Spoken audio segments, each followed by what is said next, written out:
Hi, and welcome to Police Stories Podcast. This is a series of short stories about my 28-year career in the UK Police Force.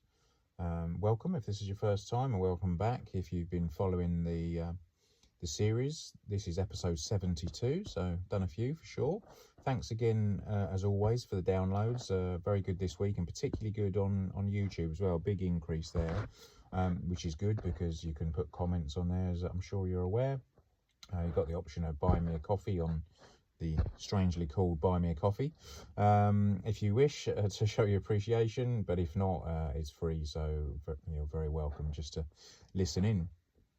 So we've talked a lot so far about all the various incidents and where I've been so far. I've already transferred from one force, my first force, up into the Met, and at this point I've done about 12 years in total in the Met, plus my first kind of 6 or 7 years. So I'm up to about 20 years service roughly at this point in my career. So I'm getting on for sure. I've spent the last 10 years or so on the Marine unit, and 8 of those on the dive team in the Met, and you've heard all about the stories from that. But I've spoken about it in a couple of episodes previously, in that I'd actually moved, my home address had moved to Scotland, even though I was still working in the Met. And there was various reasons for that, and I've discussed some of those. But ultimately, my intention was to retire just a few years later, and that commute would be doable. Basically, I was flying down each week to the Met from Scotland as a 5-hour commute, staying in London for the week, doing my working week, and then flying back on the weekends, and that's how it worked. And originally I thought that was doable for kind of 3 years or so, and then I'd retire early. The reality was, as we've discussed before, it just wasn't doable. So I'd looked around at options, and as I'd already transferred once, one option that came up was looking at Police Scotland. Now, it's not the Scottish Police, it's Police Scotland. It used to be a number of different forces. I think it was 8 different forces, Grampian and Strathclyde, and very much based on the sort of counties of Scotland. But some years, not that long ago, it had merged into one and become Police Scotland. And that was certainly, as obviously the area that I lived in, I was trying to cut out that horrible commute, although I did realise that it would mean some big changes. But as I say, I'd been on the dive team for a long time, and the Marine unit, and much as I still was enjoying it, I always think, a change doesn't hurt. And so I thought, maybe it was time to do something different. And to be honest with you, it was driven mainly by the commute that was just making my life miserable, quite frankly, and quite difficult to manage within work as well, for sure. So that's what I'd looked at, and I went online and looked at the Police Scotland website and realised that they were taking transferees, as you're called. This happens all the time in the UK, where people, move geographically across the country, and then transfer from one force to another. Now, it's generally pretty good news for the forces, because you can imagine someone like myself coming not only with experience, and experienced cops are actually quite hard to come by. You quite often see cops with not a lot of service, but also a lot of skills. I'd had previous, firearms, close protection, the Marine unit. I was a qualified diver. Now, most of these qualifications could be taken across, but sometimes some forces were a little bit funny about advanced driving's a classic. So I'd done my advanced driving course initially down south in my first force. And then when I went to the Met, they asked me, what sort of driver I'm an advanced driver. The sort of highest level you can attain in police driving takes a good few weeks of courses, to sort of get to that point. And their answer was, but you're not Met advanced, so we can't really accept that, and I knew that was going to be the same probably when I got to Scotland, as it was, as we'll hear. But the application form is pretty straightforward. It's online, you send it off. Of course, it's very easy for Police Scotland to check with the Met that what I'm saying in terms of service and experience was correct. And I'd had a conversation with the Police Scotland dive team as well. I'd done some work with them for a couple of weeks on a refresher course. And so there was the option of transferring across, or at least I was going to explore if there was. But it turns out, again, a classic in between forces, they decided they'd had a conversation at a reasonably high level, I think, and they decided that wasn't on. I'd have to come up back on, on the streets as a uniform cop, and then if I wanted to, I could later transfer across to the dive team. But I wasn't too upset because, as I say, I'd, if I wanted to stay diving, I probably would have stayed in the Met. So I was quite happy to move on. So I did this application form. That's all done online, and then you go through various stages. There's vetting again because, believe it or not, as a police officer, you might think, well, why do you need vetting? You're a serving police officer. You don't need to be vetted. But of course, we all know, unfortunately, having looked at the news in the past year or two, certainly in the UK, there's been various issues where people have slipped through the net and that have actually had convictions. And unfortunately, of course, we have had several police officers that have gone on to do terrible things that possibly could have been picked up. So yes, you had a full sort of vetting again where they want to know everything about your financials and your family history and who you're related to and what have you. They're looking for those background sort of alarm bells on those checks. But I got through the first stage, and I was invited along to a place called Tullyallen, which is the Police Scotland sort of training venue, or one of them. There are various ones. That's the sort of national one, if you like, and then there's various sort of smaller ones dotted around, because Scotland geographically is a very large place, and it wasn't really practical for someone coming from Shetland, for example, which could be, hundreds of miles away, a 12-hour ferry ride or, a flight or whatever to then go to Tullyallen. So they had, more localised training places available as well, depending on where you worked. But Tullyallen was the place that transferees went off to, and I was invited along initially to like a 2-day assessment centre, which is fairly normal within the police. And they test various things. You're already an experienced cop, so a lot of the stuff shouldn't be too difficult to you. But as soon as you start saying test to people, people get scared. Oh my God, I might fail this test, and get a bit of a panic on. So, but I was reasonably comfortable with most of the things that we did there. There's things like a communication test. So there's assessors watch a group of maybe 8 or 10 people, and you might be set tasks. And this is very similar to the recruitment process actually in the police.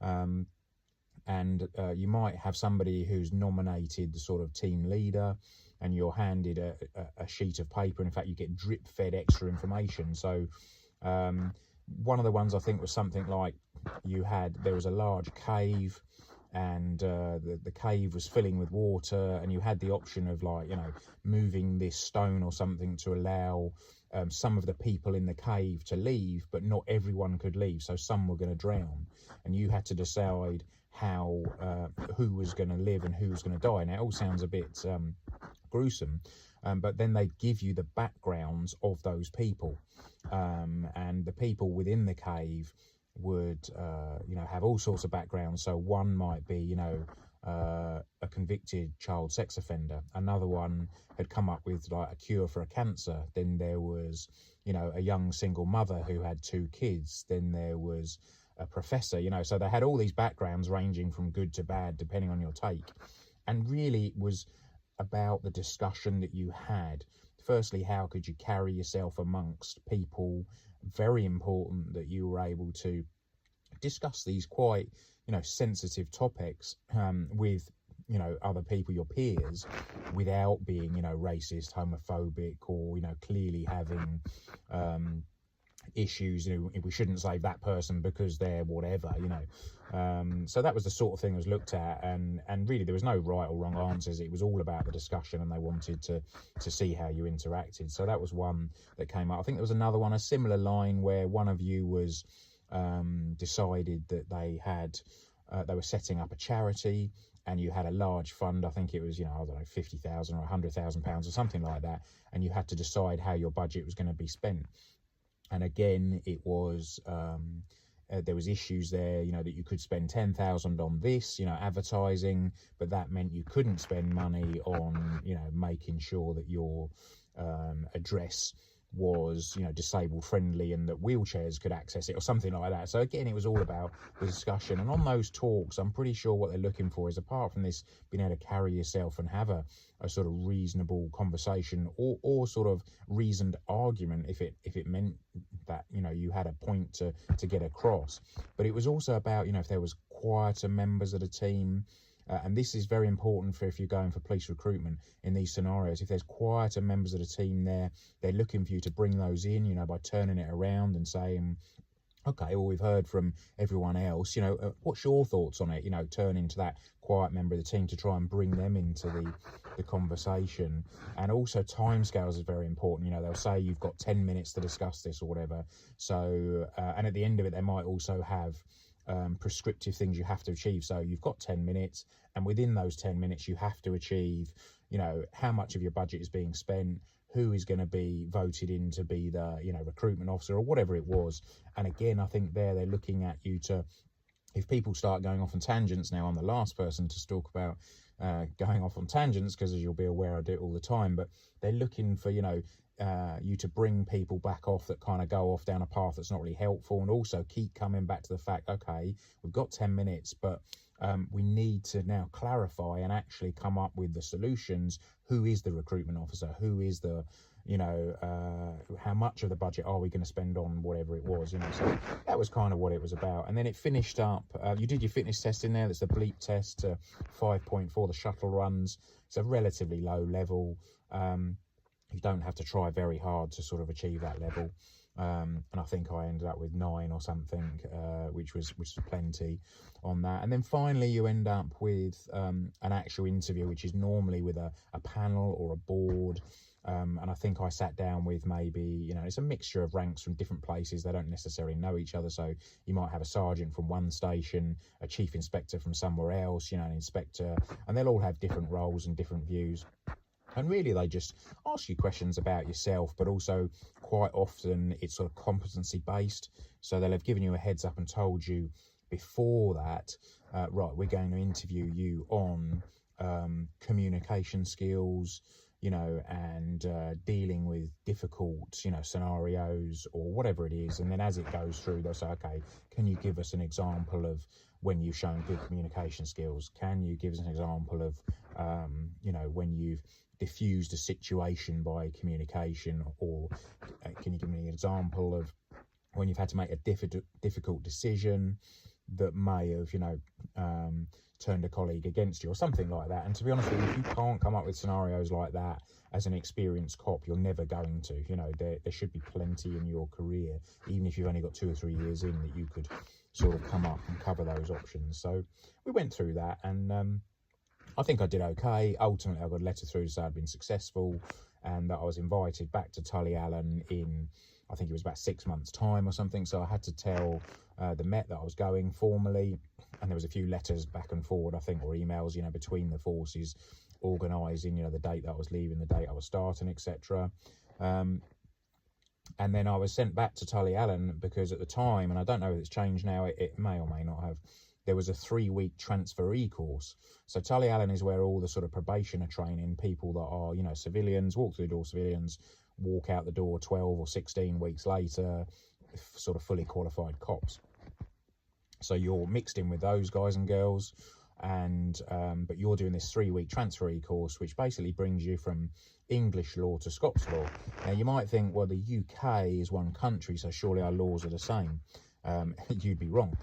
Now I knew there were some differences, but I didn't realise perhaps quite how many. And this 3 weeks was all about sort of converting us, if you like, from English law across to Scottish law. Now some of it is very similar. Excuse me. So things like sexual offences, firearms and Road Traffic Act are all the same. Drink drive law is the same, but a different level. So you're allowed to drink less. The level is lower in Scotland and still drive and be, you know, legal. There's different names for very similar things. Now the classic and the first one that they brought up, which always made us chuckle, and bearing in mind these were, you know, Scottish instructors that were sort of teaching us, they were saying, so the big one is burglary. And burglary is a very similar offence in Scotland, but it's called housebreaking. And there are slightly different wordings, but in effect it's the same sort of thing. People breaking into an address and stealing, from within that address. Most people know what it is. Now, the Scottish instructor has told us the reason that it's called housebreaking in Scotland is because Scots can't say the word burglary. Now, I'm not sure if that's true. That's certainly what they told us. And then they went on to, and it became quite a good laugh and a good joke, which is a good learning environment. They said, and even more so, ask somebody who's Scottish to say purple burglar alarm. And that's something, and the instructors were telling us we really struggle with this, so we just called it housebreaking. And I'm assuming that isn't the reason, but it did make us chuckle, and certainly was a good icebreaker from their point of view. But there's all sorts of differences and changes. Some things have, just simply different words and mean virtually the same thing. So a classic again is, what would be down south in England, arson, is willful fire raising in Scotland. And there is a few unique ones as well that I've kind of never heard of, and it gets very rarely used because it refers to sort of very old sort of common law. But there was another great offence called hamesucking. Now, don't ask me to spell it, and you'll have to Google it as best you can if you want to, but hamesucking probably is what in England you'd call an aggravated burglary. It's basically breaking into someone's home address and assaulting them. Now, aggravated burglary has more elements to it as well. You can have all sorts of offences around if you carry a firearm with you, or explosives, or a weapon. It could still be aggravated burglary, but this hamesucking kind of covers it all. I thought that was a brilliant one. Never heard of it. And they said, chances are you'll never use it, but we are going to tell you about it. Another one that was completely unique to Scotland and is a fantastic power is culpable and reckless. Now, culpable and reckless is kind of behaviour that's generally reckless that will harm or could harm someone. But there isn't really a definition for what it could be. So you can fit it to whatever you think. Now, certain offences are very sort of black and white in terms of you have to do this and that will be the offence of that. But culpable and reckless, is that broad that it can be anything, any sort of actions or behaviour that leads to someone being injured, or could, if you were reckless about your behaviour, lead to someone being injured. So one of the examples it was given, I'm not sure it's the best example, but it was certainly one we were given that helped me get my head around it a little bit, was if you were mucking about in a flat, for example, on a first floor or second floor, and you perhaps were drunk and you knocked off a vase that fell out of the window and fell onto the floor and either hit someone or smash, right beside someone walking below. Or alternatively, if you pushed or threw that out just for fun, if you were larking around and thought it'll be a laugh, I'll throw this out the window, the open window, and the same thing, it falls on the floor, either hits someone walking below or smashes right beside them. So it was only really a fluke, good luck that it didn't actually injure someone. That could be this culpable and reckless. Now, you can fit it to all sorts of things, but it's a great offence because actually in England you'd be struggling really to come up with something like that. Now, again, if you think I'm wrong, which I probably am, by all means tell me in the comments on YouTube or whatever if you think there's a better way of explaining it or a better example. But that's it in essence. And down in England, you might, if somebody did that, you'd be struggling to come up with an assault because of how it wouldn't really fit. So actually, when they were explaining this culpable and reckless to us, I was thinking, do you know what, that's a really good one. That's a great offence. And I went on to use that several times. The big thing about the difference between English and Scottish laws is in England, a lot of the uniform policing, you are single crewed. It's just you by yourself. And if you go to an offence, if you're driving down the street and a fight erupts in front of you and you get out and arrest one of the persons or both of them, in terms of evidence, that's fine. You're giving your evidence to say, I saw A hit B, and that is the evidence that you need to take this forward to court, potentially to charge this person. And if CPS, the Crown Prosecution Service, agree, that will go to court. The big problem, well, not problem, but difference in Scotland is you have to have corroboration of your evidence. And that is why you'll hardly ever see a single crewed cop in Scotland, which is a very good thing, in my opinion, from an officer safety point of view. So what that's saying is you need more than one piece of evidence. So technically, if I'm driving down the high street in the same scenario, I see this fight in front of me, A hits B, I get out and arrest A, I have seen them hitting them, you know, is that all the evidence I need? Just that evidence alone. Now, let's assume there's no CCTV, no one on the street has witnessed it, there are no other witnesses, no other form of evidence, it's just me has seen that person assaulting the other one. That isn't going to wash, that isn't going to work in Scotland because I have no corroboration of evidence. Now, the reality is, in the scenario I've explained, there would be witnesses. You know, somebody would have seen it. But if you take that out into like a rural location, no witnesses, no CCTV, me by myself, as a cop driving around and see two people fighting, you might be struggling on your corroboration. Because most of Police Scotland don't wear body-worn cameras, and that's a huge issue, and it's one big thing that I believe Police Scotland is, you know, way behind on. It saves so many issues. Not only is it instant corroboration, but also it's a massive bonus for all cops that have, you know, loads of complaints against them, because people don't like being arrested is the bottom line. So you will get complaints left, right and centre. Now, most of those complaints with body-worn camera can be negated straight away. You can just say, here's the video. You're saying that the cop, you know, hit you. Here's the video. He clearly doesn't. Show me where he hits you. He doesn't. Without that body-worn, or unless you're lucky enough that there's other CCTV or other witnesses, you know, there's that little element of doubt, and you could find yourself having a complaint against you that could rumble on for months, if not years, while it's gone through, you know, which is stressful and a fairly unpleasant situation to be in, one which I've been in many times. The general thinking is, if you're not getting complaints as a cop, then you're not doing your job, because they used to say you need to be out there, you know, putting hands in pockets, carrying out searches, you know, carrying out arrests that are unpleasant. You know, it's very easy as a cop, you know, that if, you know, this massive guy who's frothing at the mouth, you know, that probably needs to be arrested, you know, if you didn't fancy it and you thought, you know what, I'm going to get a kick in here, you could turn away and walk away from it, you know, if you were that sort of person. The reality is, you know, we don't have that luxury. You have to get stuck in. And like I say, people don't like getting arrested, so they will do anything to muddy the water and make a lot of false allegations against cops. And of course, you know, sometimes those allegations are true. So it works for everyone, you know, this body-worn situation. So there's my first tangent of the day. And in fact, even when I retired and did my exit interview and I was asked, you know, what is the main issue with Police Scotland today? 100%, I said body-worn.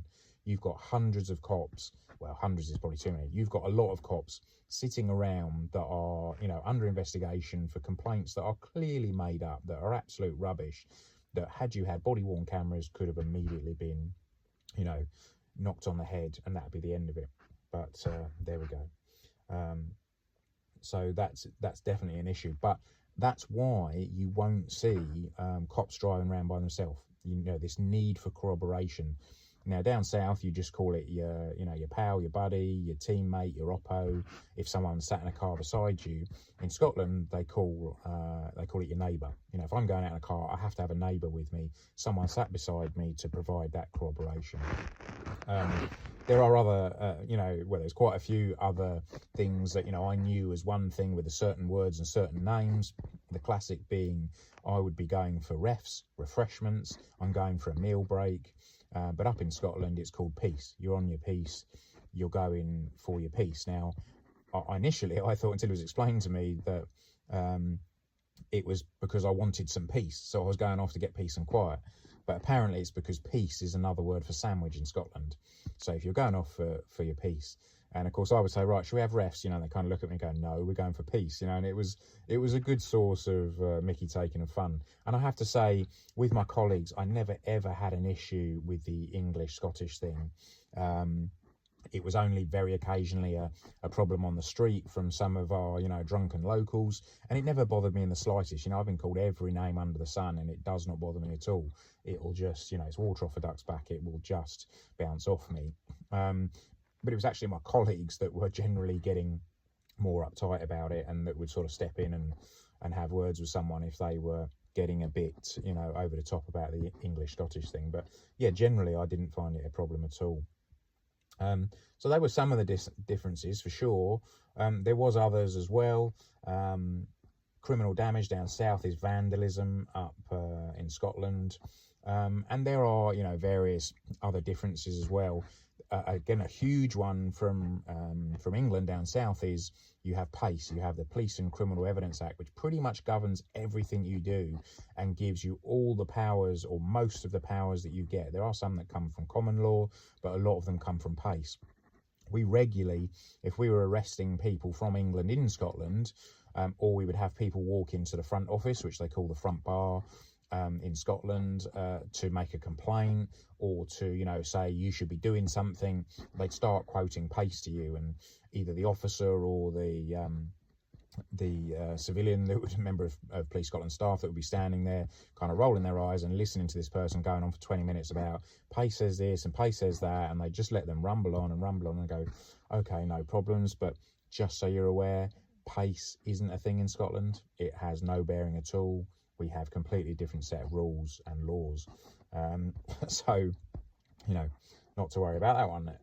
So quite a few differences for sure. And that 3-week course for me was really good. Now, did I feel completely ready and kind of armed with all the information I needed to go out on the streets again?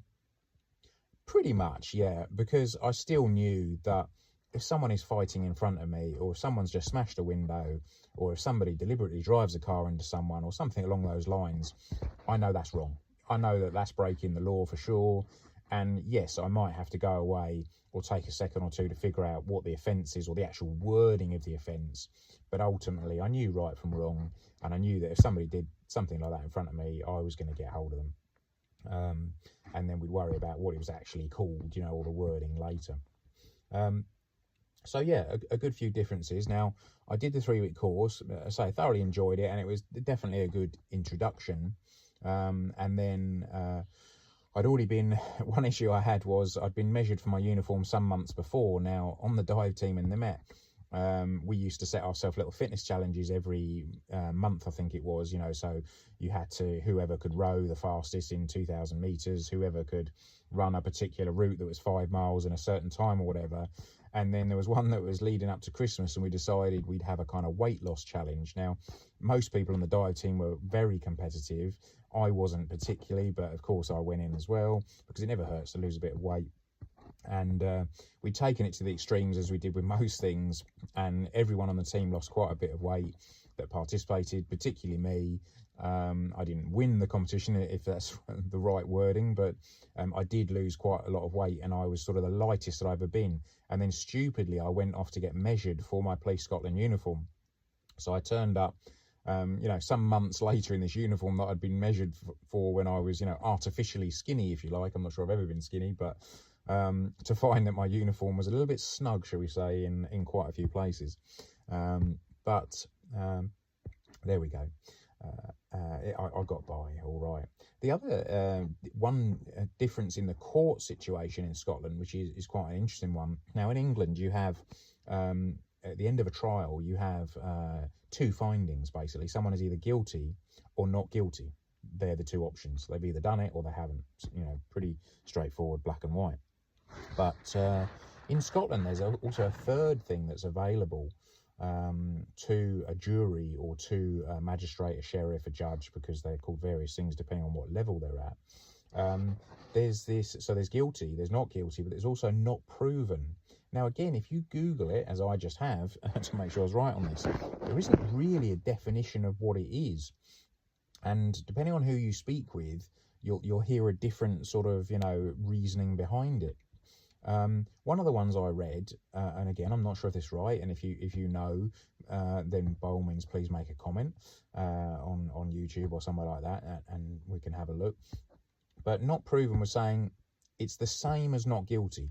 So if I get found not proven for an offence in Scotland at court, I'm not going to get sentenced, I'm not going to prison, I haven't got a criminal record. I've been found not proven. So in terms of the law, it's the same as a not guilty. But what it tends to suggest, reading between the lines, is they kind of think you did it. It's a bit of a weird one, really. I say, and tell me if I've got this completely wrong, but not proven means you are not guilty, definitely, so you're not getting convicted of that offence. but it tends to suggest there was some evidence, or there was a lot of evidence perhaps, to suggest that you did do it. They just can't prove it. That's kind of my take from what I read this morning. A real anomaly to me, and I think, again, reading between the lines, it tends to look like in the future they're going to possibly do away with it, and perhaps keep it more simple. But yeah, and the final thing, the big difference up here, or something that I'd not particularly heard of, was sectarianism. Now, it's not really something you come across down in England at all. Certainly I never did. You know, at this point I had over 20 years service. I'd never ever come across sectarianism during my policing. Now, it was something I was aware of, but mainly from the sort of Irish troubles. And my understanding is it's kind of issues between two religious groups that can lead to violence. So Catholics and Protestants, for example. And it is really, in Scotland, it's a spin-off of that. You know, Ireland is very close to Scotland. There's a lot of Irish living in Scotland and vice versa. So a lot of what they do kind of crosses over. But how it shows itself in Scotland particularly is, and this seems bizarre to me because I'm not into football at all, have no interest in it, and don't support a team or anything like that. And I'm aware that, you know, down south, you know, Chelsea, Aston Villa or whatever, you know, in terms of football teams. But in Scotland, the sectarianism really comes across in their main two football teams, Celtic and Rangers. Now, these guys and girls pretty much hate each other. Rangers is very blue in terms of their colours, and Celtic is, you know, green with its Irish background. Now, those two, when you have what they call an old firm match, where Celtic play Rangers, always big trouble, always lots of policing, and even the colours can cause problems. I heard of a scenario where a Subway, you know, the company, which I think is virtually worldwide, Subway, that sells sandwiches and things, their logo is like a green colour, which is very similar to the Celtic colour. And I'd heard a story that a Subway store had been set up in a town that was staunchly kind of Rangers and therefore the blue. When they then saw this green Subway going up, even though it's absolutely nothing to do with football or sectarianism or anything like that, they disliked this colour green so much that it got vandalised all the time, to the point that the store had to close, and I think they pulled out of the town. It just wasn't worth it. Every time they replaced their signs, they were getting windows smashed, etc. Which to me seems absolutely bizarre, but it's absolutely entrenched up here in the culture. And football's a huge thing in Scotland. As I say, something I'd never been involved with before, but it was a change that I needed to, you know, understand, because I would be sort of dealing with it. So I knew where I was posted to. That was a small town on the coast in the west coast of Scotland, and that was me fully, he says jokingly, conversant in Scots law, some of it, and feeling reasonably confident, but back on the streets after 20 plus years in uniform as a uniform cop. Now, some people will perhaps think that's a come down, and that's, you know, other people think, you know, I did something wrong and was therefore fired back to uniform, because you see it on the telly, don't you, that, oh, someone's done something wrong, they're getting bounced back into uniform and they're getting posted off to some remote place. You know, that isn't the case generally in the UK, and that certainly isn't what happened with me. And as I've always said, uniform policing is absolutely the, you know, the sort of grassroots bread and butter of policing, where you'll deal with more things than any other unit within the police. And starting from next week, you'll hear how I got on, and you'll get to hear some of the stories from Scotland.